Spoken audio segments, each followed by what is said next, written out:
Untuk di season 8 ini sendiri untuk roster ya kita sempat ada bahas tentang trial ulang. Itu lebih ke ngebalikin ini sih mood untuk jadi juara lah bahasanya. Mungkin ada beberapa player yang sudah kehilangan hasratnya untuk bermain, kehilangan hasratnya untuk jadi champion. Jadi ya itulah arti dari trial ulang lah. Dan untuk pemilihan itu sendiri menurut gue punya klasifikasi dari beberapa kelebihan player yang ada sekarang lah dari 8 orang itu ya. Pemilihan itu sendiri dilakuin sebenarnya berdasarkan potensi yang mereka punya. Semenjak ala season 7 nggak ikut MSC, terus kayak persiapan untuk season 8 itu sendiri juga banyak, jadi ya trial dilakukan dan Clay ya terpilih lah karena memang plannya itu sendiri untuk dapetin backup sih. Walaupun di RRQ sendiri ini backupnya udah sangat perfect sebenarnya, dimana Clay itu bisa nge-backup dari sisi support dan Finn juga bisa support dan tank. Terus Liam itu sendiri adalah pure tank dan Teguh itu secara nggak langsung dia juga bisa match dan tank. Jadi backupnya itu udah perfect lah di lini tank sama support. Awal masuk energi sih sebenarnya players ya humble semua untungnya di sini, kayak semuanya kayak nggak nganggap kalau mereka tuh kayak udah juara, kayak nggak ada yang sombong kan sih, kayak semuanya humble lah, jadi kayak buat ngedeketinnya pun jadi lebih gampang sih. Harapan gue sih di MPL kali ini semoga lah gue bisa dapetin piala tambah banyak lah di RRQ di sini, dan semoga juga RRQ kan belum ada M3 jadi pengen lah juara dunia di RRQ.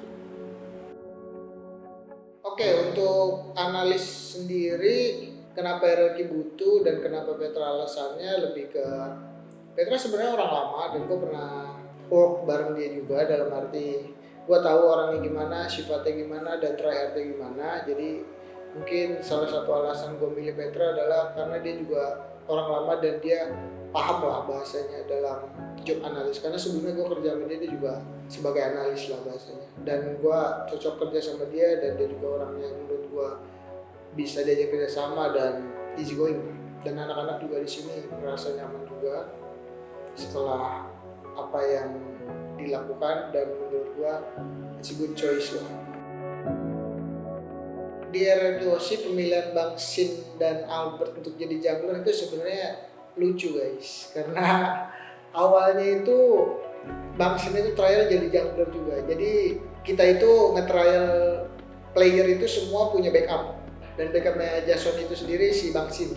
Terus ketika seiring berjalan waktu trial entah kenapa tiba-tiba mungkin karena Bang Sin juga baru kembali ke pro scene, dia kan biasanya stream doang kan, jadi untuk momentum dia bermain dengan tempo pro player itu belum bisa mengikuti lah bahasanya, dan pada akhirnya Bang Sin itu sendiri yang lebih memilih untuk menjadi god laner. Karena pada akhirnya gue bertanya sebelum Bang Sin ke Jakarta dari Manado, gue tanya sama dia sebelum ke Jakarta, coba tentuin pilihan role apa yang mau dimainin karena gue bakal nge-lock ini, gue bilang gitu. Terus si Bang Sin bilang kayaknya gue bakal jadi god laner aja. Ya sebenarnya unik lah, itu lucu lah, karena gue pribadi gue ngerasa Bang Sin juga gak kalah jago di hyper gitu, tapi ya mungkin itu pilihan, dan untuk kenyamanan barunya menurut gue dia jadi god laner, dan seiring berjalannya waktu di season 8 gue lihat Bang Sin di god laner pun gak kalah jago lah bahasanya. Gue lihat dia termasuk lumayan top tier lah, walaupun dia baru ya guys hitungannya. Pemilihan Albert sebagai posisi jungler utama ya karena memang role utamanya Albert juga jungler lah bahasanya.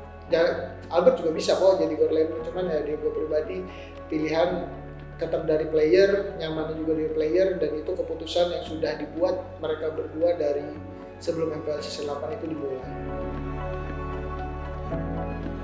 Mungkin buat banyak wajah baru lah, kayak nggak wajah baru sih, maksudnya kayak wajah-wajah lama yang baru comeback kayak istilah kayak Liam, terus Nando yang sempat rehat season 7 terus main lagi kan season 8. Terus sama ini ada wajah baru itu Clay kan juga baru masuk. Kayak dari masing-masing orang baru itu punya semangat yang sama gitu, kayak pengen juara gitu semuanya. Pemilihan Skylar dan Bang Sin, gue lebih ngerasa ke perform sih, karena sometimes mereka berdua itu serupa tapi tak sama gitu. Dari hero, dari gaya main, dari pola pikir, menyatukan diri dengan tim. Jadi dari beberapa match itu ada beberapa yang gue butuhin Skylar gitu, dan ada beberapa match yang gue butuhin Bang Sin gitu. Karena dari tim-tim MPL itu sendiri kan mereka juga punya karakter dalam bermain juga lah bahasanya, dan sometimes cocok gak cocok itu juga pengaruh. Tapi overall pemilihan Bang Sin dan Skylar itu lebih dari scrim sih. Jadi biasanya gue nilai dari performa mereka, hero yang gue kasih ketika scrim, apakah dia udah ready untuk minggu ini untuk mainin hero itu atau enggak. Jadi bukan kayak suka-suka gue lah, tapi gue punya klasifikasi sendiri yang bisa memilih mereka, apakah mereka udah ready untuk main atau belum. Ya kan di RRQ goal leadernya ada 2, aku sama Bang Sin. Jadi antara dimainin apa nggak main tuh ya tergantung coach. Terus kalau misalnya aku dimainin ya aku akan kasih yang terbaik buat tim ini. Ya kalau nggak dimainin tetap ready aja. Terus kalau untuk Liam dan Teguh, gue ngerasa mereka good dalam perform. Tapi untuk ngikutin tempo yang gue buat, gue ngerasa Hode punya standar itulah bahasanya. Tapi kalau di screen, gue ngerasa Teguh sama Liam still on the best perform juga sih. Cuman yang gue butuhin lebih ke versatility-nya, jadi mungkin itu alasan yang bisa gue kasih tahu. Sebenarnya banyak alasan-alasan lain yang gak akan gue ceritain juga. Tapi overallnya mungkin yang bisa gue bilang tunggu aja tanggal mainnya lah. Kalau masalah roster yang berganti-ganti, sebenarnya gue nggak terlalu masalah ya, karena mereka itu emang semuanya jago, cuman mereka memiliki habits yang berbeda-beda ya, jadi gue harus bisa menyesuaikan juga sih. Sebenarnya ekspektasi kita sangat tinggi sih jujurnya, karena kita udah latihan banyak dan kita udah banyak ngelakuin strat juga. Tapi gue ngerasa kaget lah ketika kita di week awal dan week 2 1 kekalahan dan 1 kemenangan. Jadi kita kaget karena emang kita udah ngelakuin banyak scrim dan persiapan lah. Tapi ya dari gue pribadi mungkin persiapan yang kita lakuin is never good enough lah, atau enggak lebih ke kurang pas ketika momentumnya. Jadi dari situ ya kita belajar lah. Kalau dibilang puas nggak puas, kita nggak puas lah. Tapi ya gue tetap senang karena semua menang bareng, kalah bareng lah bahasanya. Itu sih yang gue senang, dan anak-anak punya mentality yang bagus banget. Jadi ketika kalah itu kita belajar banyak dan kita betulin dari semua sisi lah, baik aspek in game maupun out game. Dengan ada patch baru ya lucu sih menurut gue, karena pasti semua tim memutar otaknya lagi dari zona nyaman mereka lah. Even kita RRQ gitu. Gua ngerasa kayak kita kemarin belum pindah dari zona nyaman lah bahasanya. Dan untuk kekalahan itu sendiri after patch menurut gue kita pasti banyak belajar lah untuk persiapan kita di playoff. Menurut gue gak ada masalah sih kita kalah lawan EVOS kemarin, karena dari gue pribadi banyak hal yang gue dapat lah untuk di patch baru ini. Karena biasanya after patch itu selang 2 minggu atau 3 minggu itu baru tim nemuin zona nyaman lagi sih. Overall hasil RRQ Australia After Bracket di posisi 2 pasti banyak lah yang terjadi, dan menurut gue pencapaian itu tetap pencapaian yang bagus, dimana kayak untuk nge-up mental juga.